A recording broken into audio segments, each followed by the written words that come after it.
पर भगवा के नाम पर देश को लूटा जा रहा है, सरकारी संपत्तियां बेची जा रही हैं। श्री राम, तो ये लोग पाखंडी लोग हैं, ये पाखंडवाद की कोख में चले जाते हैं कभी। और पूरी की पूरी सरकार एक नारी से लड़ रही है और एक नारी ने चक्के चटा रही है। कितनी जब जय श्री राम का नारा बुलंद कर देते हैं तो इसका मतलब है आप नारी का अपमान कर देते हैं। तो देखना होगा कि एक नारी से लड़ रहा है पूरा का पूरा बीजेपी।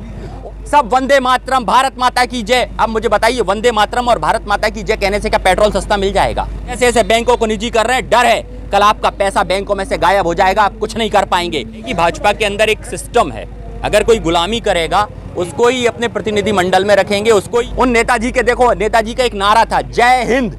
आज बताइए कौन चारों तरफ सफलता ही सफलता तो देख रहे हैं आप। महापंचायत पर हमें, राज्यों में हमें, पंचायतों में हमें, दिल्ली बॉर्डर पे हमें, चारों तरफ तो फैलते जा रहे हैं किसान आंदोलन। और क्या चाहिए? देखिए, ये मजबूती नहीं होती, ये होता है कि भाजपा के अंदर एक सिस्टम है, अगर कोई गुलामी करेगा उसको ही अपने प्रतिनिधि मंडल में रखेंगे, उसको ही ये सीएम बनाएंगे। जिन्होंने गुलामी को अस्वीकार करना चाहा उनको उतार दिया, और जिन्होंने चाहा उनको वापस बैठा दिया नए चेहरे निकाल के। ये तो आरएसएस का पहले से चेहरा है, इसलिए तो हम कहते हैं राष्ट्रीय शोषण संघ है, ये देश का शोषण कर रहा है आज।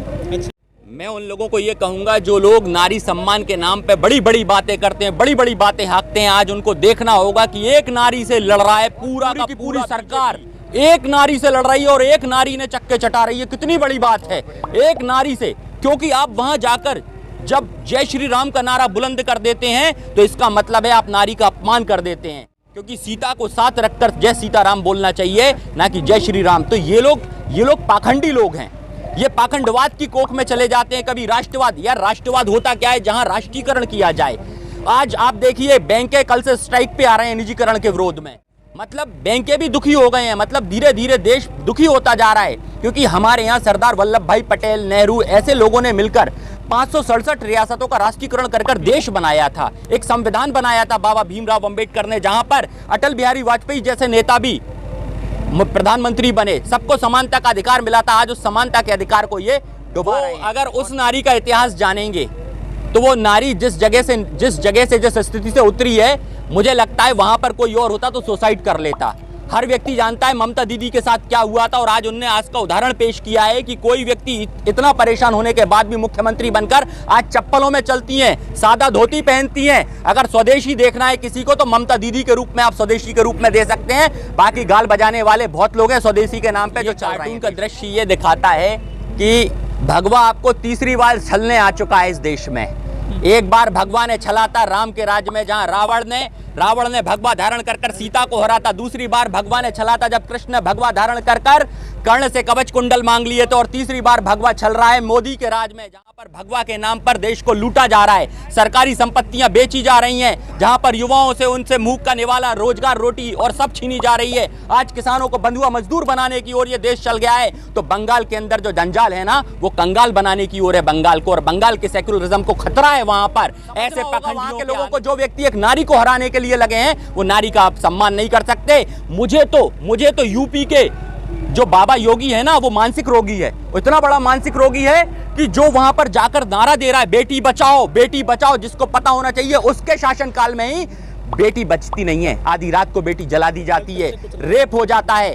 इसके बाद बेटी असुरक्षित है यूपी में, जातवाद की बू आने लगी है यूपी में। ऐसा यूपी जैसा अगर प्रदेश अगर ये जाएंगे और बंगाल को बनाएंगे तो मुझे नहीं लगता बंगालियों को ये समझ आएगा, क्योंकि बंगाली सेक्युलरिज्म को बहुत अच्छे समझते हैं। क्योंकि ये वो जगह है जहां से नेताजी सुभाष चंद्र बोस निकलते हैं, रविंद्रनाथ टैगोर निकलते हैं। नेताजी सुभाष चंद्र देश का राष्ट्रीयकरण किया था, उन्होंने भी देश का राष्ट्रीयकरण करा था, और आजाद हिंद फौज का हमें अता पता नहीं है। उन नेताजी के जहां पर 60% मुसलमान होते थे उनके उसमें फौज में, और 40% हिंदू थे, तो एक जबरदस्त उदाहरण था नेताजी की फौज। तो यार उन नेताजी के देखो, नेताजी का एक नारा था जय हिंद। आज बताइए कौन जय हिंद बोलता है? सब वंदे मातरम, भारत माता की जय। अब मुझे बताइए, वंदे मातरम और भारत माता की जय कहने से क्या पेट्रोल सस्ता मिल जाएगा?